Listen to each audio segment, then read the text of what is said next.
O que eu quero falar Boa. com vocês hoje é basicamente é algo que tem me incomodado muito. Eu tenho falado algumas vezes aqui na igreja, claro que não dessa forma, porque aqui a gente fica bem mais à vontade porque é uma conversa, né? Então a gente pode caminhar para um lado e para outro. Na igreja a gente tem que expor o texto e pronto, entre aspas, né? Mas é, é algo que tem me incomodado e que nas conversas, nas nossas rodas de conversa, eu tenho falado muito. Basicamente, eu poderia dizer que hoje nós poderíamos refletir sobre uma seguinte questão.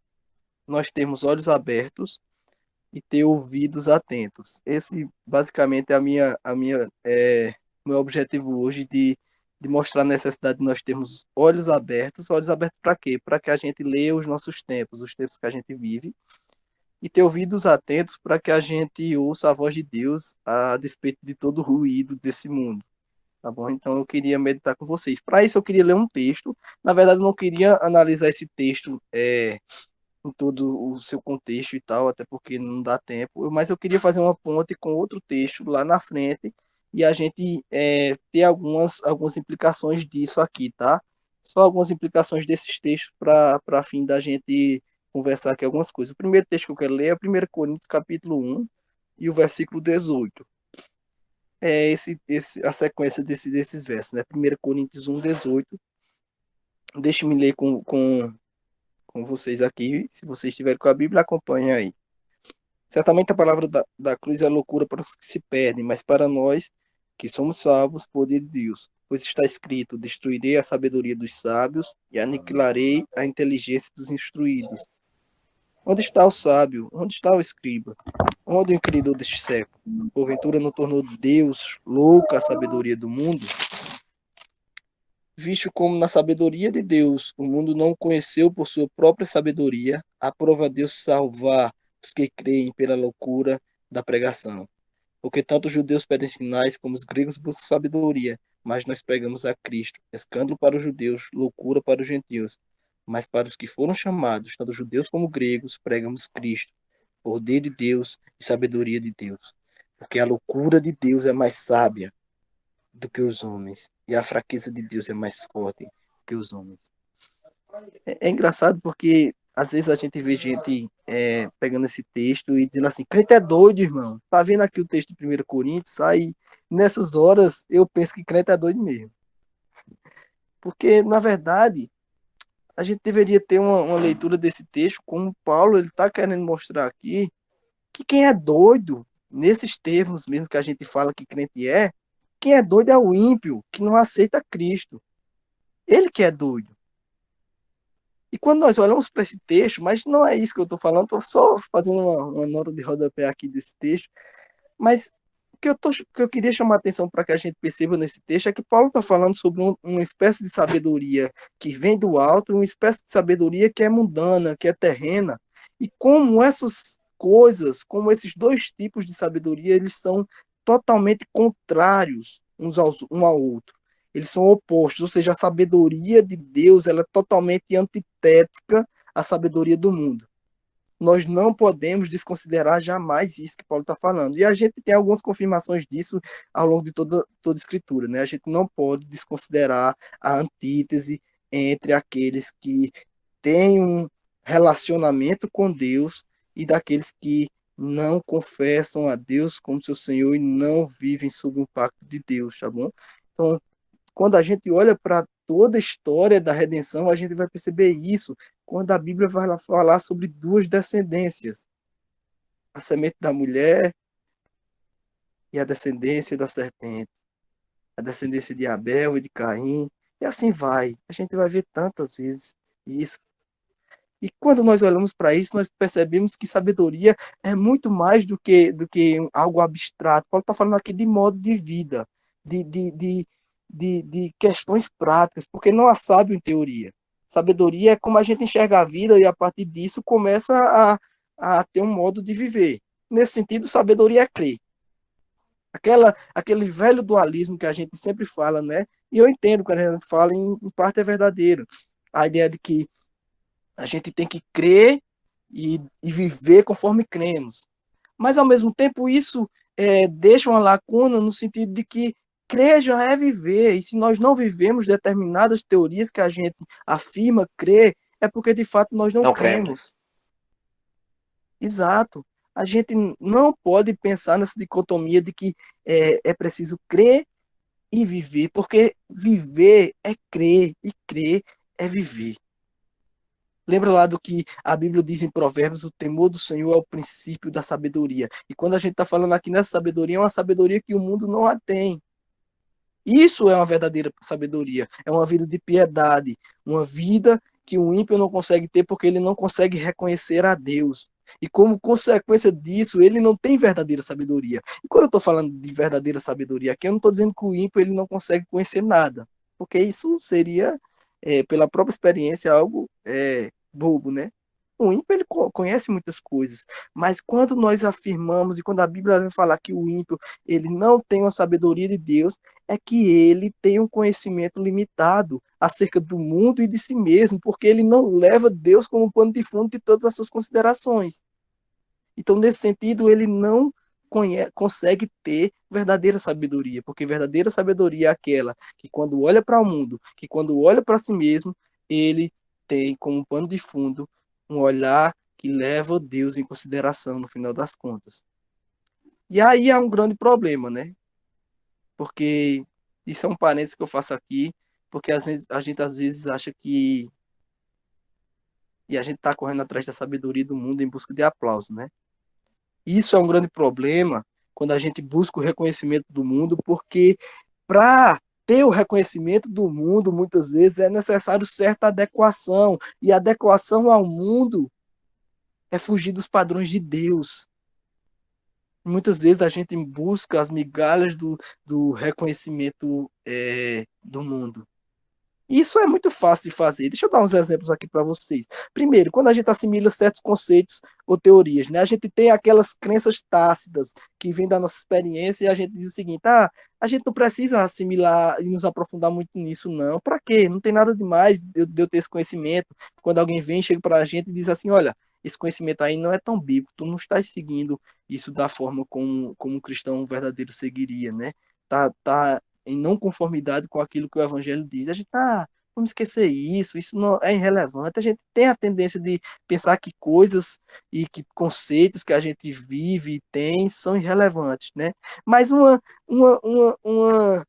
exemplo mais prático ainda é quando a gente faz de tudo para negociar com o mundo, para participar daquilo que não convém, só para se enturmar. Sabe quando a gente está numa roda de amigo e, e a gente não quer ficar lá do lado de fora escanteado, então a gente acata aquilo que não deve para se enturmar.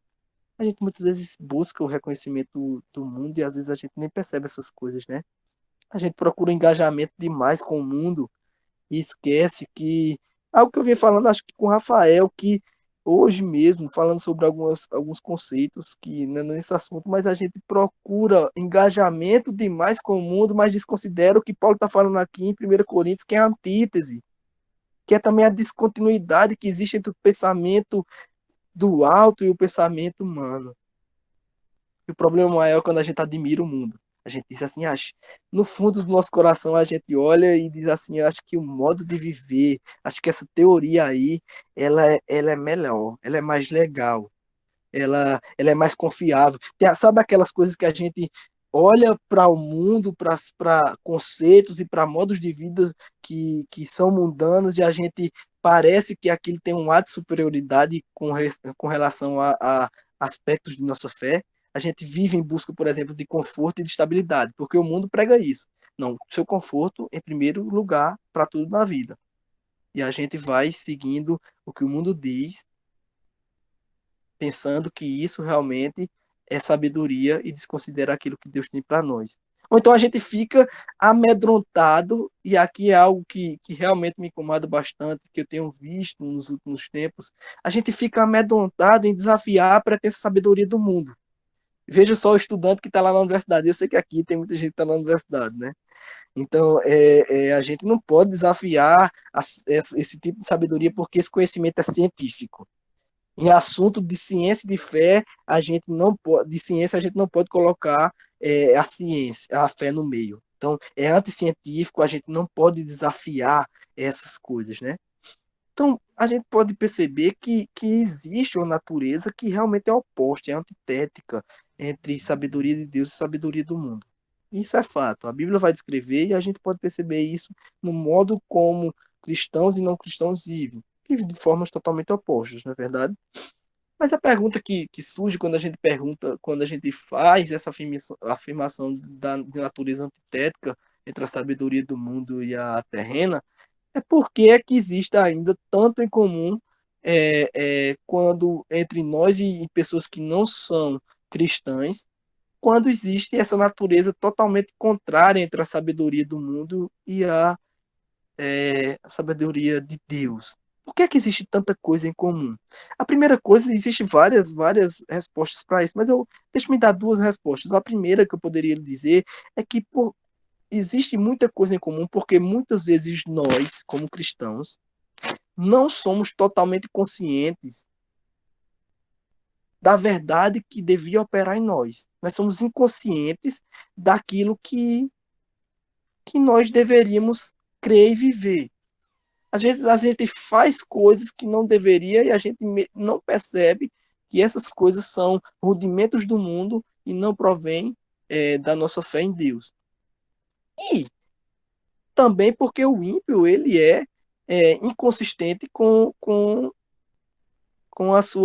o princípio que nele opera também, né?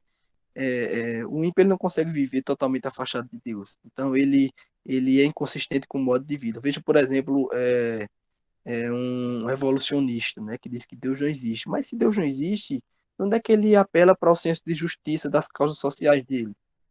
Onde é que ele apela para o senso de liberdade humana que ele tem? Onde é que ele apela para o senso moral que ele tem? Se Deus não existe, essas coisas também não têm fundamento.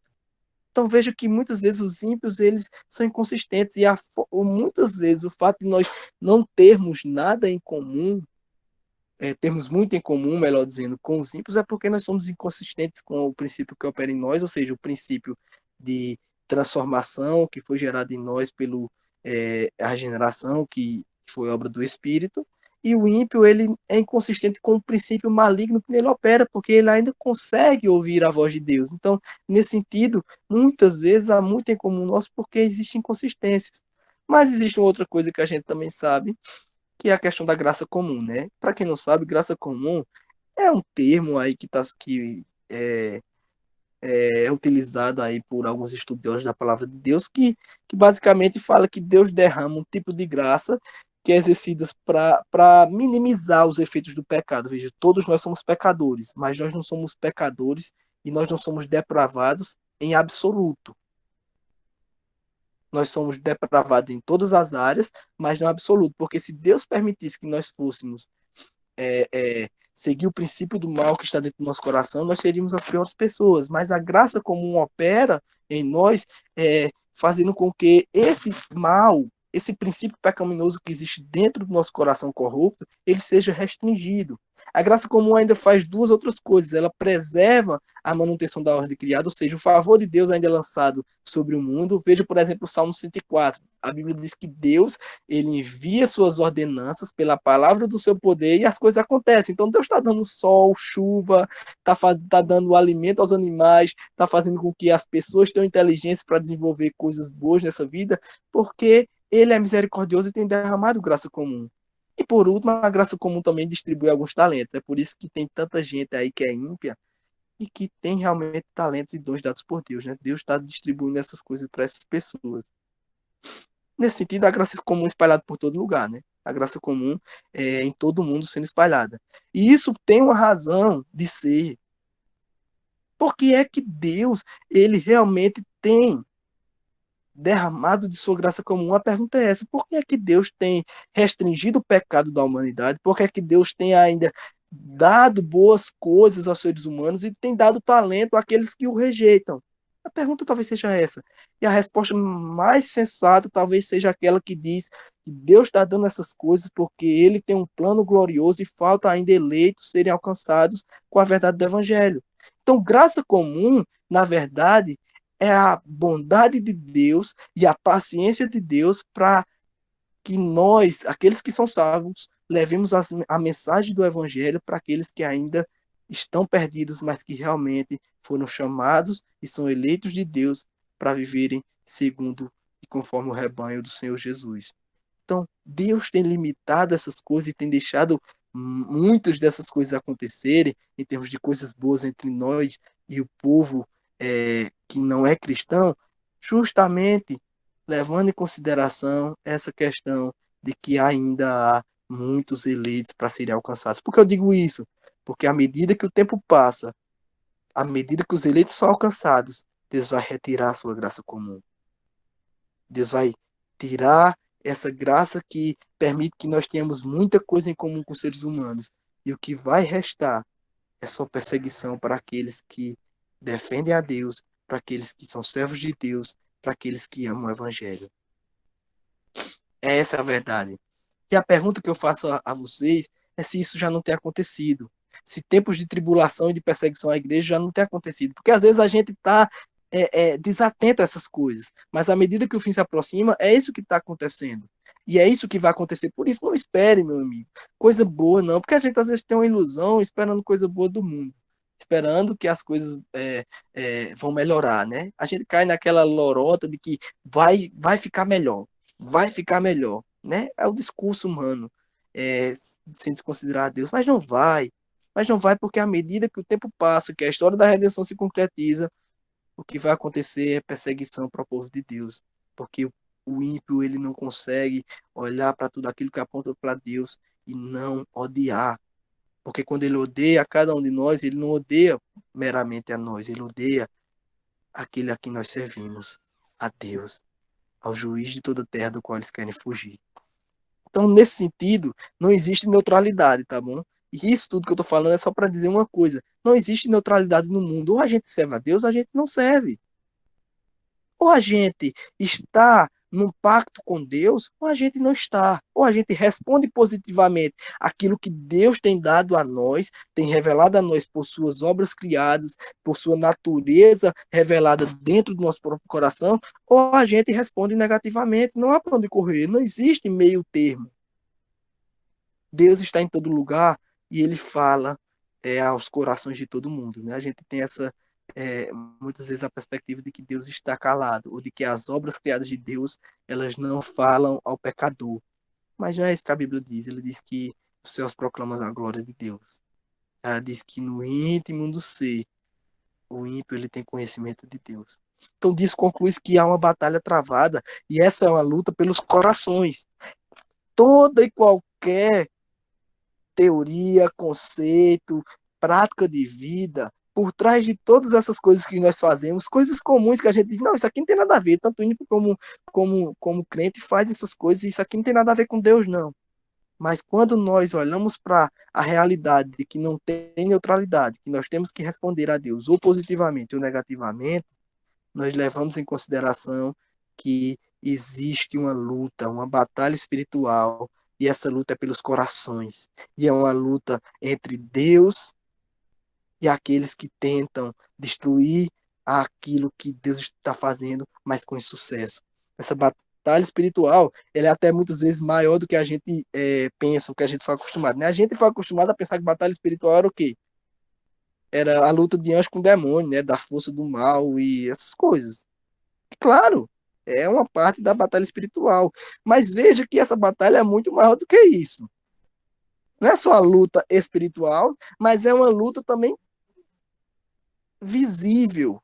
Não é somente no âmbito sobrenatural que essa luta acontece, mas é no âmbito natural também. É uma batalha cósmica que está em todas as áreas. Essa batalha ela tem amplitude em todas as áreas da vida. E ela mostra isso, por exemplo, lá em Colossenses 1, quando diz que Cristo ele é Senhor de todas as coisas. Cristo ele é Senhor das coisas visíveis e das invisíveis, das sobrenaturais e das naturais. Cristo ele é Senhor de tudo. Então, quando a gente vai caminhar, quando a gente vai jogar bola, quando a gente vai estudar, quando a gente vai para a universidade, quando a gente vai trabalhar, quando a gente vai vender alguma coisa, seja lá o que a gente esteja fazendo, no meio disso tudo, nós ou respondemos a Deus fielmente, como Ele quer, respondendo às suas ordenanças, ou nós desobedecemos a Deus. E a batalha que existe, ela existe até mesmo nessas áreas. É uma batalha cósmica que realmente nós precisamos ter mais noção. E é por isso que eu falei inicialmente é, sobre essa questão de ter olhos bem abertos e de ter ouvidos atentos. Por quê?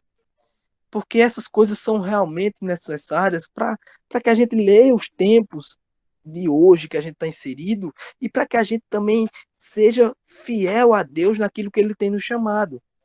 Porque veja, se nós não nos esforçarmos para ler o tempo, nós não vamos saber compreender o que está acontecendo ao nosso redor e nós não vamos cumprir aquilo que Deus tem designado para a gente. Talvez você diga assim, ah, mas se eu não sei, Deus vai me ter por inocente. Não, porque se nós não formos fiéis àquilo que Deus tem chamado, no tempo de hoje, que é o tempo que Ele tem nos chamado, nós vamos ser pegos infiéis a Deus e desobedientes. Então, pensando nessas duas coisas, em ter olhos abertos para a gente entender essa questão do que está acontecendo no mundo, para que a gente lê realmente os tempos e tudo que está acontecendo aí nesses tempos tão bagunçados que a gente vive, e para que a gente saiba o que Deus requer de nós, é necessário nós termos em mente um texto que eu gostaria de ler com vocês rapidamente, porque eu acho que falar nisso, vocês digam aí, Samuel, se eu estiver passando um tempo que eu nem sei, acho que eu já estou perto e, e não marquei Não, meu aqui, bem. tá? Você tem 10 minutinhos aí, certo? De boa. Fica à Beleza. vontade. Segundo Coríntios capítulo 10, nós vamos ver um pouco da natureza dessa batalha espiritual que eu estava falando com vocês. Segundo Coríntios capítulo 10, versículo 3, deixa eu explicar uma coisa aqui e ver algumas implicações desse texto. Diz assim, porque embora andando na carne, não militamos segundo a carne, porque as armas de nossa milícia não são carnais, e sim poderosas em Deus para destruir fortalezas, anulando nós sofismas e toda altivez que se levanta contra o conhecimento de Deus, levando cativo todo pensamento à obediência de Cristo. Veja que essa batalha ela envolve é, todas as áreas da vida, porque não é uma coisa só espiritualizada. Paulo está falando aqui que as armas dele não eram não eram carnais e sim espirituais. Aí depois ele vai dizer o seguinte: nós anulamos todo sofisma, todo conhecimento que não procede de Deus, todo falso ensino e falso argumento. Então veja que essa batalha ela tem proporções maiores do que aquela que a gente realmente imagina ter. E falando sobre isso, a gente tem uma tendência de compartimentalizar, né, a batalha espiritual. A gente pensa que batalha espiritual é só aquela que nós já estamos falando, e esquece das coisas comuns. A gente tem uma noção doida de querer dividir as coisas em sagrado e secular, coisas que não existem, a escritura não fala. Por exemplo, deixa eu dar dois exemplos para vocês aqui, que é engraçado. Eu sempre dou esses exemplos porque ele é bem engraçado para nossa realidade. Primeiro, a gente tem o costume de orar na serra, né? A gente tem costume, sobretudo antigamente a gente orava muito.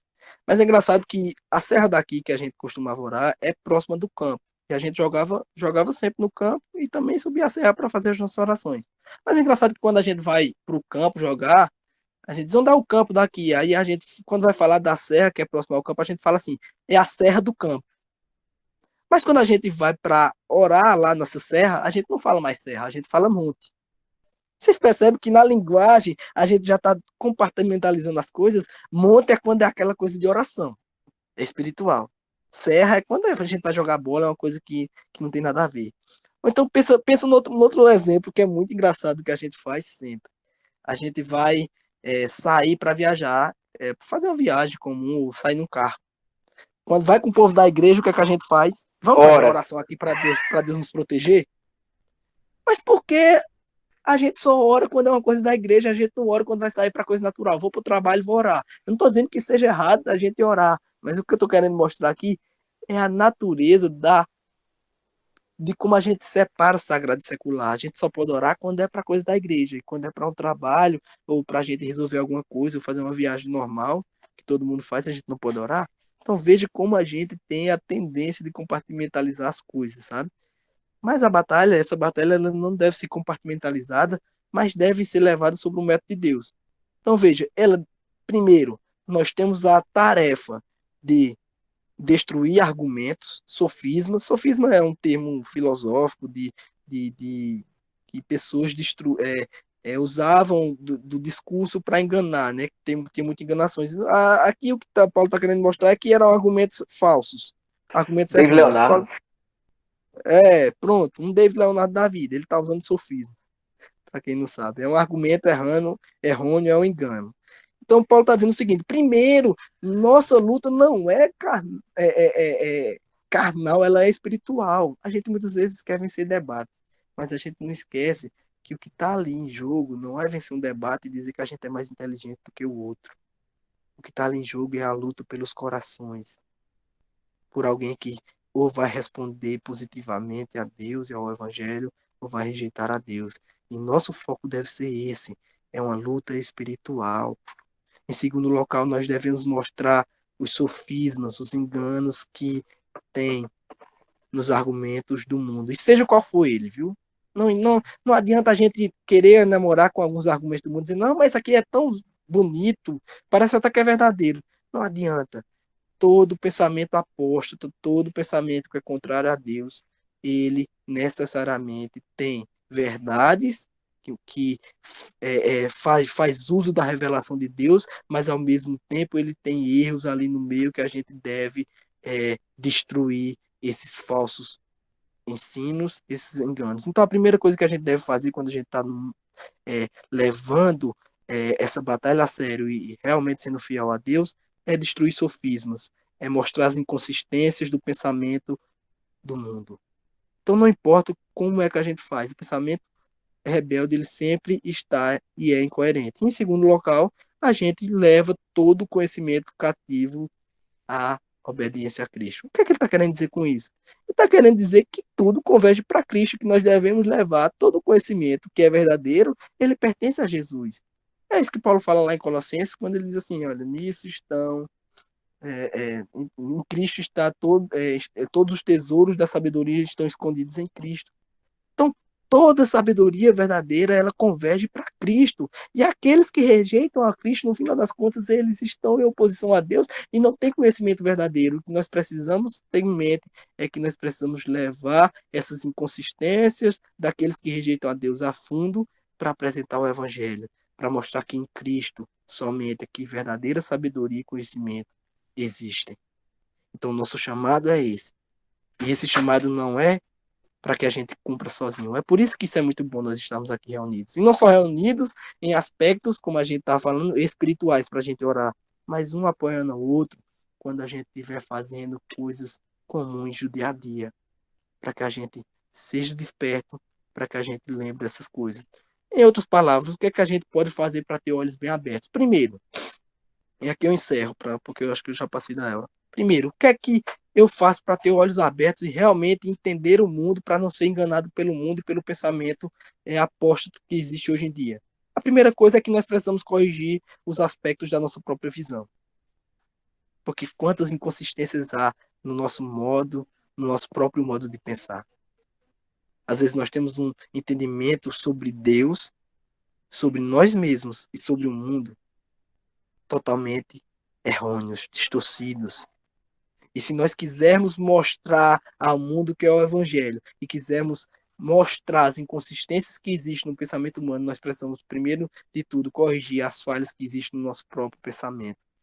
Nós precisamos corrigir aquilo que muitas pessoas dizem e falam, a nossa cosmovisão, a nossa visão, o nosso modo de enxergar a vida. E quando nós fizermos isso, nós vamos entender melhor as pessoas, nós vamos entender melhor o mundo. Porque longe de Deus não tem como eu conhecer quem são as pessoas e o que é o mundo. Longe de Deus, eu não sei e eu não conheço o coração humano. E o que seria conhecer as pessoas humanas? Bem, basicamente tem algumas coisas que a gente deveria levar em consideração. Primeiro, a dinâmica espiritual interna do todo ser humano. Ele é alguém religioso. Ele é propenso para adorar ídolos ou então a Deus verdadeiro. Segundo, a dinâmica do coração como centro e sede. Nós não somos aquilo que pensamos, e eu tenho insistido nisso. Por trás daquilo que a gente pensa, daquilo que a gente tem como teoria, existe uma carga que é determinante pelo coração. É o nosso coração que é a sede de todas as nossas escolhas e decisões.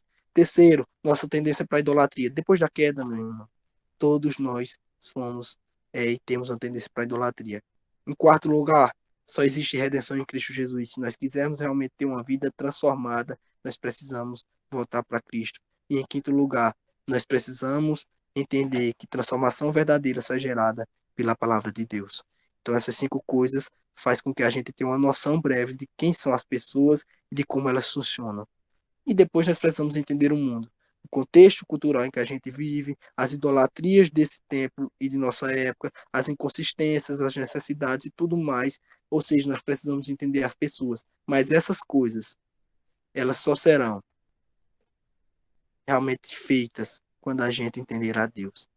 Porque não existe conhecimento do mundo e das pessoas quando a gente não conhece a Deus.